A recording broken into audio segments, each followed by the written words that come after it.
Voilà, nous allons lire dans la parole de Dieu, le premier chapitre du livre de Néhémie. On ne va pas forcément le lire en entier, mais quelques passages, importants. Parole de Néhémie, fils de Hakalia, au mois de Kisleu, la 20e année, comme j'étais à Suse, dans la capitale, Anani, l'un de mes frères, et quelques hommes arrivèrent de Juda. Je les questionnai au sujet des Juifs réchappés qui étaient restés de la captivité et au sujet de Jérusalem. Ils me répondirent, ceux qui sont restés de la captivité sont là dans la province, au comble du malheur et de l'opprobre. Les murailles de Jérusalem sont en ruine et ses portes sont consumées par le feu. Lorsque j'entendis ces choses, je m'assis, je pleurai et je fus plusieurs jours dans la désolation. Je jeûnais, je priais devant le Dieu des cieux et je dis, ô Éternel, Dieu des cieux, Dieu grand et redoutable, toi qui gardes ton alliance et qui fais miséricorde à ceux qui t'aiment et qui observent tes commandements, que ton oreille soit attentive et que tes yeux soient ouverts. Écoute la prière que ton serviteur t'adresse en ce moment, jour et nuit, pour tes serviteurs, les enfants d'Israël, en confessant les péchés des enfants d'Israël, nos péchés contre toi, car moi et la maison de mon Père, nous avons péché. Regardons, on va un peu plus loin au verset 10. Donc Néhémie continue sa prière, il parle du peuple d'Israël, de ce qui s'est passé, des ruines, de la désolation. Ils sont tes serviteurs et ton peuple, celui que tu as racheté par ta grande puissance et par ta main forte. Ah Seigneur, que ton oreille maintenant soit attentive à ma prière, donc à la prière de ton serviteur et à la prière de tes serviteurs qui veulent craindre ton nom. Donne aujourd'hui du succès à ton serviteur et fais-lui trouver grâce devant cet homme. J'étais alors échanson du roi. Amen. Néhémie est en train là de prier, de dire, fais donc moi trouver grâce, s'il te plaît, au Dieu éternel, auprès du roi que je vais aller voir. Et on va voir maintenant le plan du diaporama qui va s'afficher. Néhémie avait pris la résolution d'aller parler au roi pour lui demander une faveur. Aller reconstruire les murailles. Aller pour reconstruire ce qui avait été détruit. Aller pour reconstruire ce qui était en ruine. En ce début d'année, j'ai envie de vous encourager, mes frères et sœurs, et je crois qu'il y a parfois des ruines encore dans nos vies, mais qui sont appelées à être reconstruites. Peut-être certains sont complètement découragés et se disent, mais ça fait 5 ans, ça fait 7 ans, ça fait 8 ans, ça fait 10 ans que je prie, il ne s'est encore rien passé. Mais nous avons un Dieu puissant.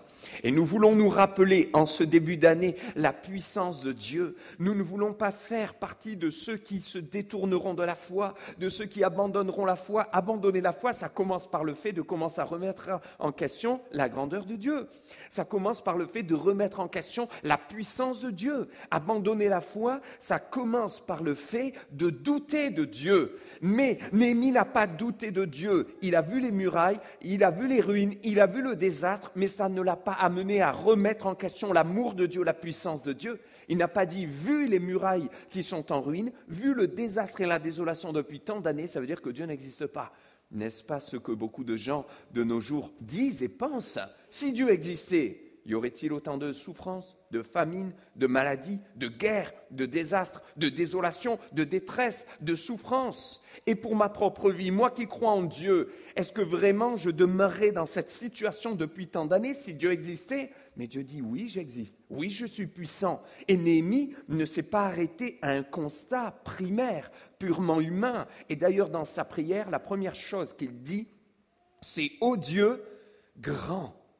Ô Dieu miséricordieux, ô Dieu puissant, il est en train de réitérer dans son cœur, par sa bouche, par sa confession, la puissance de Dieu. Je vois ce qu'il y a, mais pour moi, cela ne remet rien en question quant à ton amour, ta grâce, ta puissance, et quant au fait que, Seigneur, tu m'appelles à vivre des miracles. Tu m'appelles à reconstruire. Tu m'appelles à vivre des restaurations qui me sembleraient peut-être humainement aujourd'hui impossibles. Mais tu restes ce Dieu-là. Néhémie a eu un déclic, c'est la 5e partie, ce déclic. Et je crois qu'on a besoin d'un déclic parfois. On est là dans nos vies, on a notre quotidien, chacun a son travail, son emploi du temps, sa famille, son planning. Et parfois, nous vivons sans réaliser, sans prendre conscience des choses importantes, des priorités, du retour du Seigneur, de l'état peut-être spirituel de nos familles, de l'état peut-être spirituel de notre propre vie, de choses sur lesquelles Dieu veut mettre le doigt pour dire « Hé, réveille-toi ». En ce début d'année, espérance, restauration, réveil spirituel. Il n'est pas l'heure et ce n'est pas le temps de baisser la tête. Ce n'est pas l'heure de se décourager, de dire « je ne sais pas, ça ira pas, c'est difficile ». Mais c'est l'heure au contraire de prendre courage, de s'appuyer sur le Seigneur et de se rappeler que nous avons tout et tout pleinement en Jésus-Christ. Jésus est mort à la croix mais il est ressuscité. Il a dit « je suis la résurrection et la vie ». Rien n'est impossible à notre Dieu. C'est le temps de la foi. Et il nous faut un déclic pour réaliser que oui, tout est possible à celui qui croit. Alors, Néhémie n'a pas eu peur de prier, de se tenir devant Dieu. C'est vrai qu'il y a eu d'abord une période de pleurs et de larmes. Parce que quand il y a une prise de conscience, il y a le cœur qui est ému, qui est serré, qui est brisé pour certaines situations. Mais ça donne espoir pour la suite. Et Néhémie est allé, il s'est levé et il a vécu ce que, humainement, finalement, il était impossible de vivre. Il a vécu le miracle parce qu'en fait, ça a été fait par la main de Dieu. La reconstruction des murailles, il est allé à plus de 1230 kilomètres pour aller, reconstruire ce qui avait été détruit.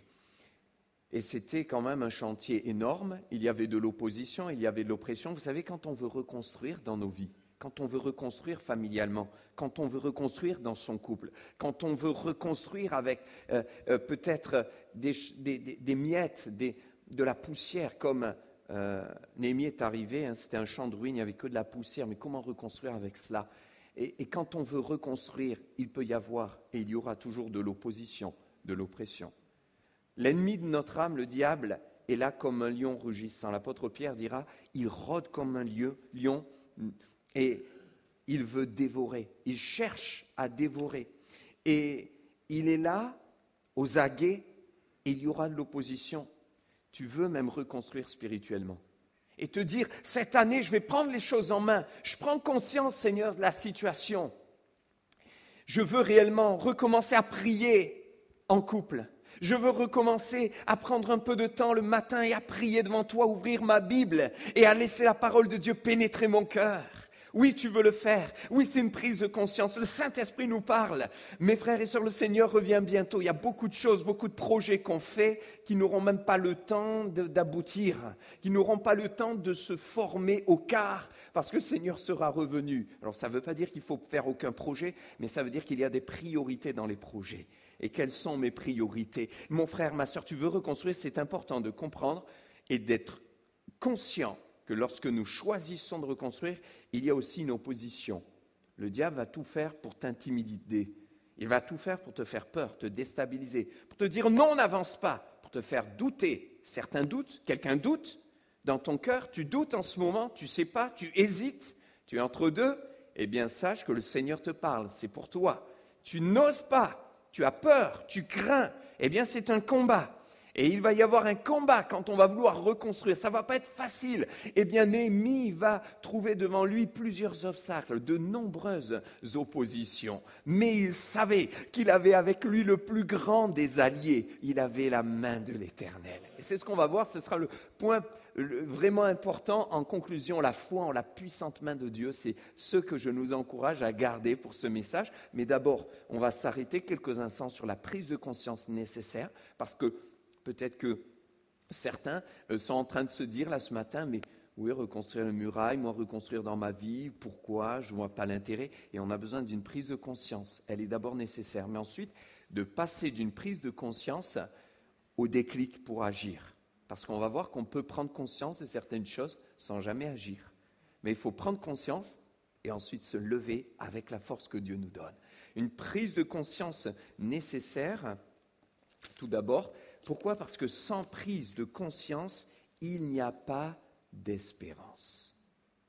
Sans prise de conscience, il n'y a pas d'espérance.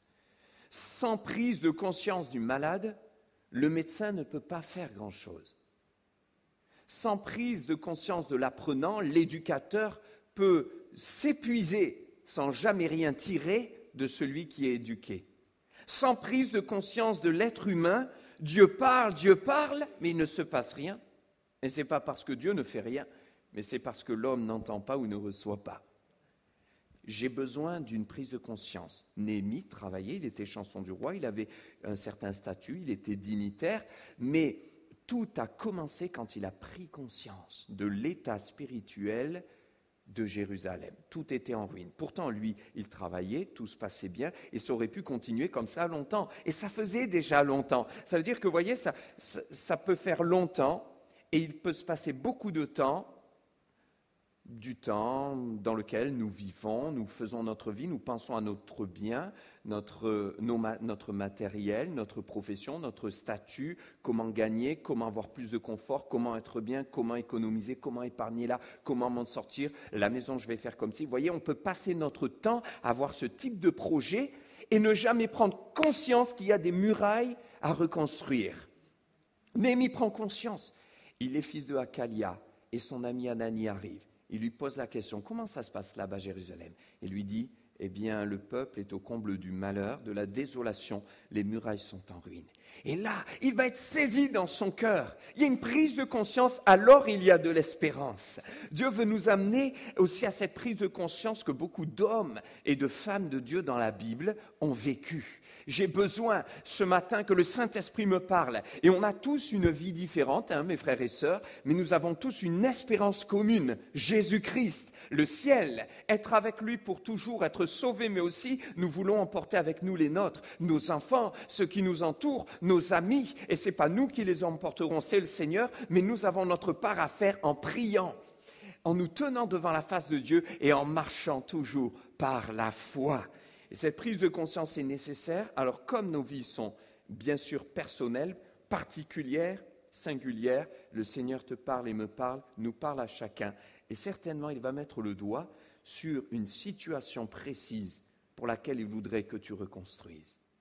Mon ami, depuis quand ne pries-tu plus le matin pour te tenir devant la face de Dieu et lui demander de guider ta vie?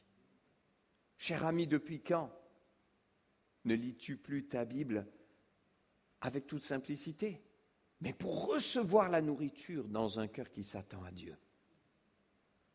Depuis quand as-tu peut-être laissé les ruines dans ta vie familiale, alors que plusieurs se disent chrétiens, peut-être même dans des familles chrétiennes, où on se dit, oui, il est chrétien, elle est chrétienne, on est chrétien, on appartient à Dieu, on a la foi, mais jamais on ne parle de Dieu. Il y a comme des ruines. C'est presque devenu tabou, un piège du diable dans lequel on est tombé. Et il n'y a plus de communion, il n'y a plus de partage spirituel ou de prière. Depuis quand, cher ami, n'as-tu plus eu de l'amour et de la tendresse pour ton épouse comme Christ a aimé l'Église? Peut-être que là, il y a quelque chose à reconstruire. Et chère épouse, depuis quand n'as-tu plus considéré ton mari au lieu de lui faire des reproches sans cesse? Dieu nous dit au travers de l'apôtre Paul, Marie, aimez votre femme comme Christ a aimé l'Église. Et femmes, soyez soumises à votre mari dans une soumission d'amour et de respect. Depuis quand Dieu veut nous amener à reconstruire? Mais pour ça, il faut prendre conscience. Jacob, avant nous, avait pris conscience de la présence de Dieu. On a besoin de prendre conscience de la présence de Dieu et pourtant on est enfant de Dieu. Mais parfois, on croit que Dieu n'est là que dans nos réunions ou au culte et on dit, on va au temple, on va à l'église, on va dans la présence de Dieu. Alors que Dieu voudrait nous faire prendre conscience que là où nous sommes, il y a la présence de Dieu. Puisque nous sommes le temple du Saint-Esprit. Paul disait aux Corinthiens, votre corps est le temple du Saint-Esprit. Donc là où tu vas, le Seigneur est. Et de toute façon, même si quelqu'un dit, moi, j'appartiens pas encore à Dieu, mon corps n'est pas le temple du Saint-Esprit, Dieu est partout. Et personne ne peut le fuir. Le prophète Jérémie dira, quelqu'un ira dans un lieu caché sans que je ne le voie. La présence de Dieu est partout. Et Jacob, en Genèse chapitre 28, dira, à un moment donné, alors qu'il a un songe, il fait sa vie, c'est pareil, il trompe, il s'arrange, il essaie de manigancer, tourner les choses dans sa vie pour que ça lui rapporte un intérêt. Alors, bien sûr, ça lui cause des problèmes avec ceux qui l'entourent, notamment avec son frère jumeau Ésaü. Il fuit, et alors qu'il fuit sur le chemin, il va s'endormir aussi À un moment donné, alors il va fuir son frère Ésaü, mais il va avoir aussi des problèmes ensuite avec Laban. Enfin, Dieu avait tout permis, tout conduit pour l'interpeller et amener chez lui une prise de conscience. Et d'ailleurs, à un moment donné, lors d'une prise de conscience, voilà comment ça se passe. Jacob s'endort. Il s'endort, mais Dieu lui communique un rêve, il y a un songe. Et c'est tellement fort dans son cœur qu'il voit donc une échelle qui monte jusqu'à Dieu et Dieu au-dessus, et des anges descendre, monter. Et quand il se réveille, la parole de Dieu nous dit qu'il est tellement saisi qu'il a eu peur. Et il s'est dit, mais certainement l'Éternel était ici, et l'Éternel est ici, et je ne le savais pas. Ça veut dire qu'il prend conscience de la présence de Dieu.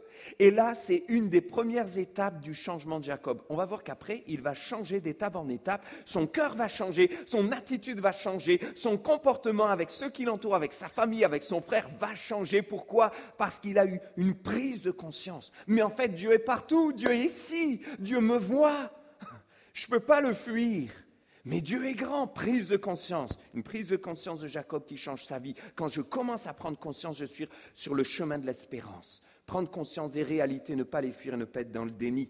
Ésaïe, prise de conscience dans Ésaïe chapitre 6, verset 1er, c'est au temps de la mort d'Osias. Ésaïe, qui en y était prophète et serviteur, va avoir une vision lui aussi. Et il va voir l'Éternel sur son trône et les pans de sa robe qui remplissaient tout le trône. Il va être bouleversé par la présence de Dieu et il va avoir une révélation de la sainteté de Dieu.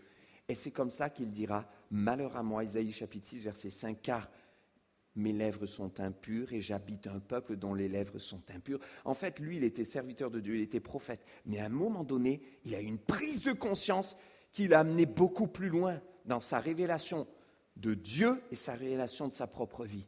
Et il dit « Malheur à moi, en fait. Je suis impur, j'ai besoin de Dieu, il est saint. » Une révélation de la sainteté de Dieu, une prise de conscience.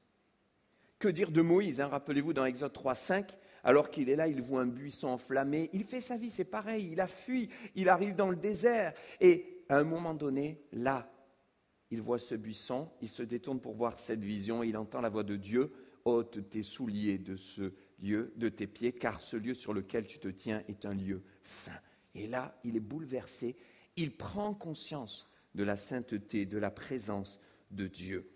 Saul de Tarse, dans le Nouveau Testament, Actes chapitre 9. « Saul, Saul, pourquoi me persécutes-tu » Il tombe à genoux, il est aveuglé.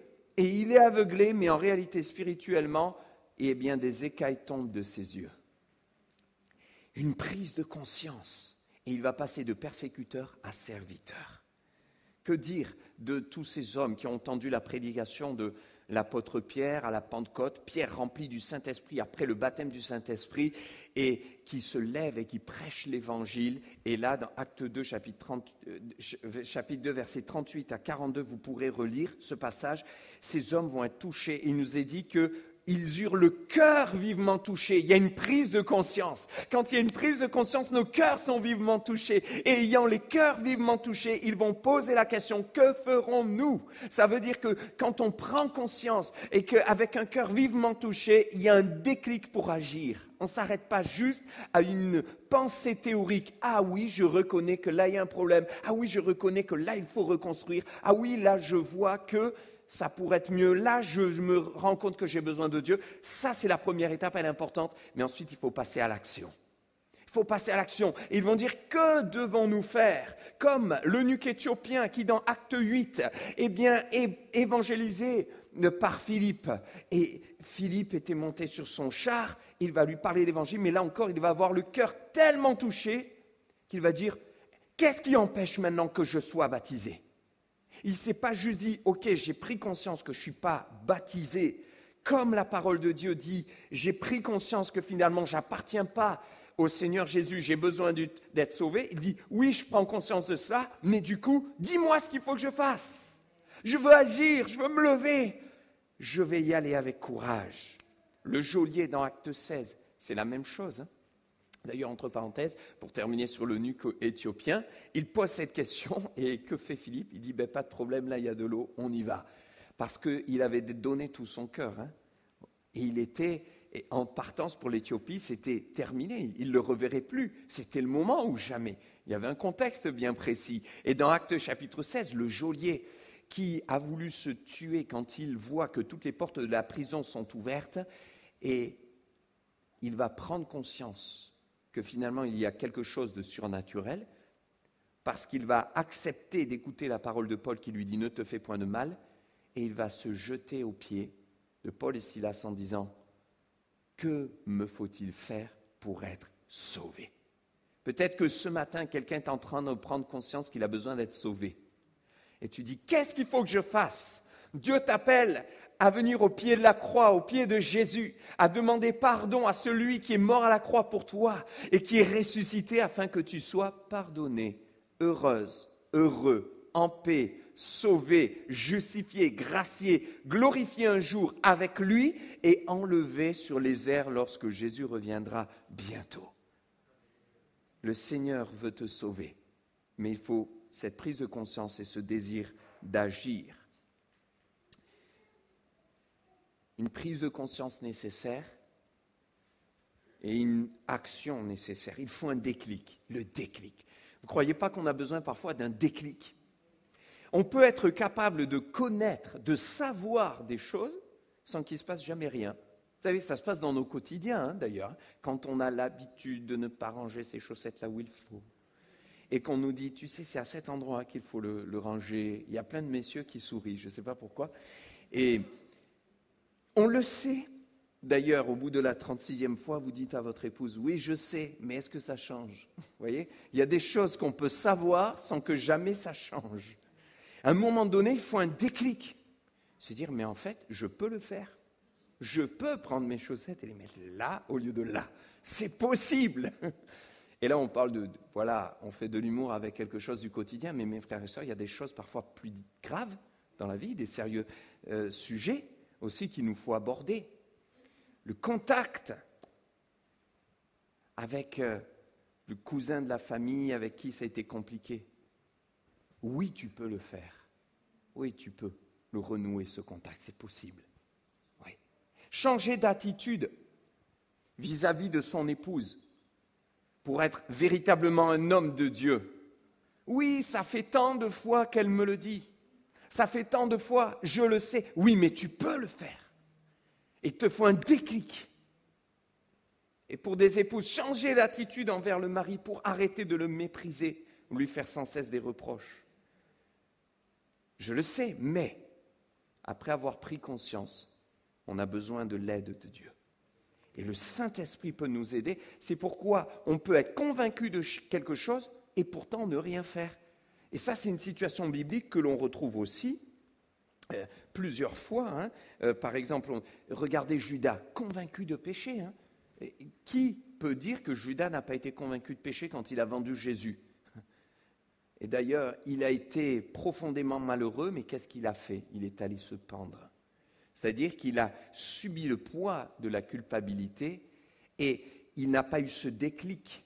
Et quand on regarde les pharisiens, Jésus les a souvent interpellés, mais ils avaient la possibilité de se repentir. Ils savaient qu'ils étaient dans leur erreur. C'est pour ça que Jésus les a traités de pharisiens hypocrites.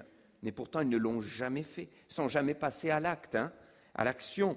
Saül, que dire de Saül qui a désobéi ? Il savait qu'il n'avait pas le droit. Il a quand même désobéi. Il aurait pu revenir. Dieu lui a donné maintes et maintes fois la possibilité de revenir. Mais à chaque fois, il s'est laissé happer par sa chair et il est resté dans la désobéissance. Et que dire du roi Osias aussi, un roi qui pourtant avait été exceptionnel dans sa génération après 52 ans de règne.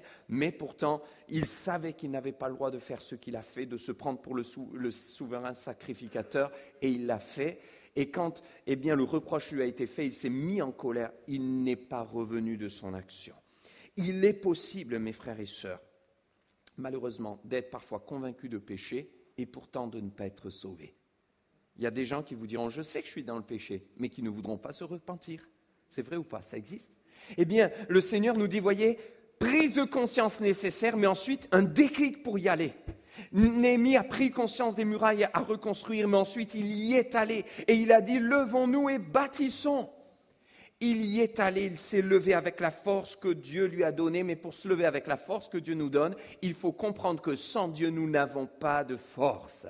Ça veut dire que Néhémie s'est appuyé sur Dieu et il a prié et il a attendu la faveur de Dieu. Il n'a pas dit « j'y vais avec mes forces, mes compétences, ça va marcher ». Non, il a dit « Seigneur, j'ai besoin de toi ». Ô Dieu miséricordieux, quand vous regardez le début de sa prière, il dit « Dieu grand et redoutable, toi qui gardes ton alliance et qui fais miséricorde à ceux qui t'aiment. Je sais que tu es un Dieu qui fait miséricorde. » Voilà sa prière. Et la fin du chapitre 1er, la prière que nous avons lue ensemble, on a lu ce passage, il dira « Agis en ma faveur, fais-moi obtenir faveur. » Il est conscient qu'il a besoin que Dieu lui fasse obtenir faveur auprès du roi, sinon il n'obtiendra rien.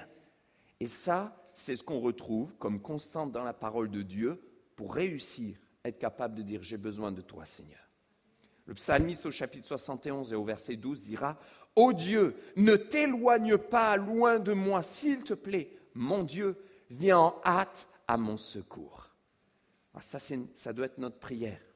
On doit être conscient de la présence de Dieu dans notre vie, mais conscient de notre faiblesse sans la présence de Dieu.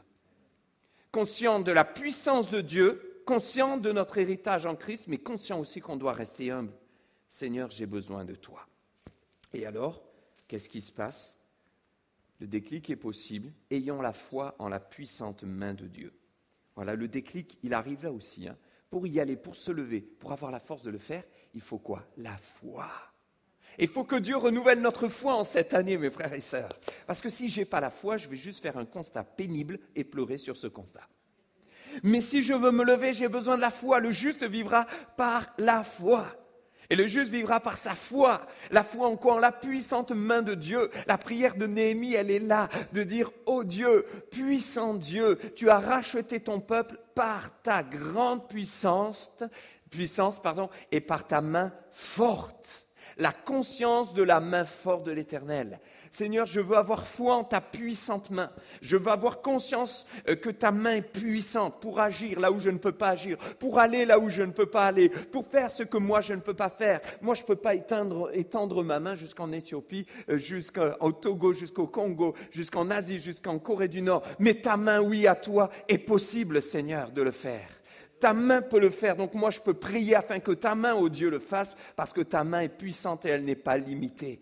Il avait pris conscience de cela. Dans Exode chapitre 13, il nous est dit, ô Dieu, c'est par ta puissante main que tu as délivré ton peuple d'Égypte. Dans le livre du Deutéronome, plusieurs fois, il nous est rappelé, comme dans le chapitre 19, que c'est par sa puissante main qu'il a sorti son peuple de la maison de servitude.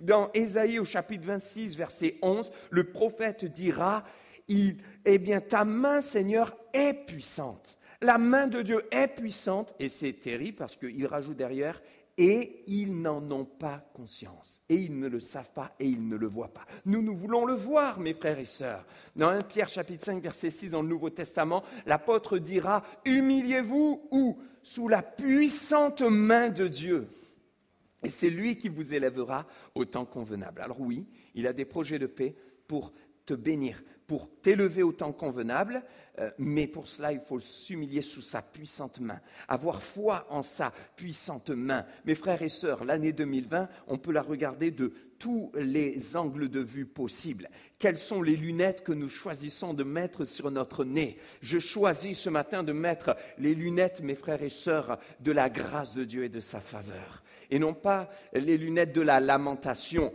pour voir quoi? La puissante main de Dieu. Si Néhémie est capable de voir la puissante main de Dieu, c'est parce qu'il se souvient que c'est la puissante main de Dieu qui a délivré le peuple de la servitude, qui a délivré le peuple de l'esclavage, la puissante main de Dieu.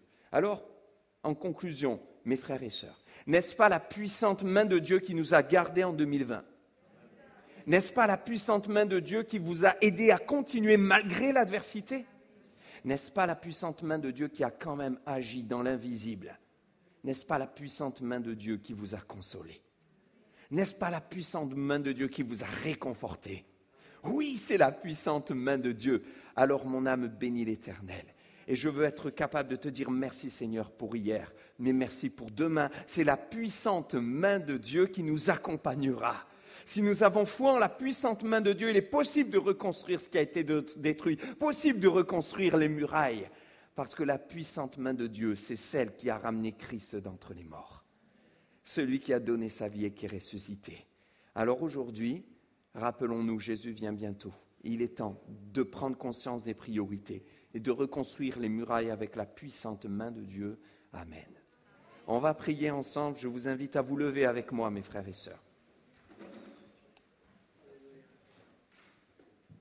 Alléluia. Seigneur, nous voulons te remercier pour ta puissante main qui nous a accompagnés. Nous voulons te remercier pour ta faveur sur nos vies. Nous voulons te remercier pour ta présence. Nous voulons prendre conscience de ce que tu veux nous montrer. Nous voulons avoir un déclic pour agir, avoir foi en ta puissante main et que ton nom soit glorifié en cette année pour renouveler, pour restaurer des vies, restaurer des couples, restaurer des familles, restaurer des vies spirituelles qui se sont endormies, pour réveiller nos enfants, pour que spirituellement ils se donnent à toi, pour nous amener à comprendre que des bontés se renouvellent chaque matin. Elles ne sont pas épuisées. Oh, que ta fidélité est grande. Amen, amen, amen. Alléluia, gloire à Dieu.